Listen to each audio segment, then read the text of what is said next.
আরসিবির নতুন অধিনায়ক রজত পাতিদারের নেতৃত্বে 2025-এ কিন্তু খুব ভালো পারফর্ম করছে রয়্যাল চ্যালেঞ্জার্স ব্যাঙ্গালুরু। পাশাপাশি ফর্মে রয়েছে বিরাট কোহলি। তবে কি বিরাট কোহলির হাতে কাঙ্ক্ষিত আইপিএল ট্রফি এবারে আমরা দেখতে চলেছি? এটা কিন্তু এখন সোশ্যাল মিডিয়ায় বিভিন্ন রকমভাবে আলোচনা করছে। গত ম্যাচ খুব সুন্দরভাবে জেতার জন্য পয়েন্টস টেবিলের নাম্বার 1-এ পৌঁছে গেছে আরসিবি।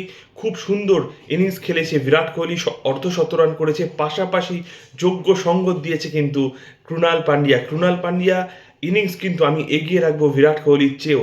পিচ কিন্তু ক্রমশ স্লো হচ্ছিল, একটু টাফ হচ্ছিল, যেখানে কেএল রাহুলের মতো ব্যাটারও একটা 40 বলে 42 এইরকম ইনিংস খেলেছিল, বিরাট কোহলির মতো প্লেয়ার একটা এরকম ইনিংস খেলেছে।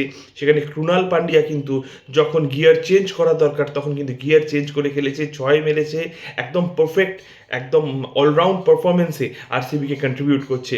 আরসিবি প্রথম দল হিসেবে প্লে অফে পৌঁছে গেছে, এখন টেবিল টপার। এক্সপেক্ট করছি খুব দ্রুত এই ট্রফি খরা কাটিয়ে নতুনভাবে চ্যাম্পিয়ন হবে আরসিবি। Play bold.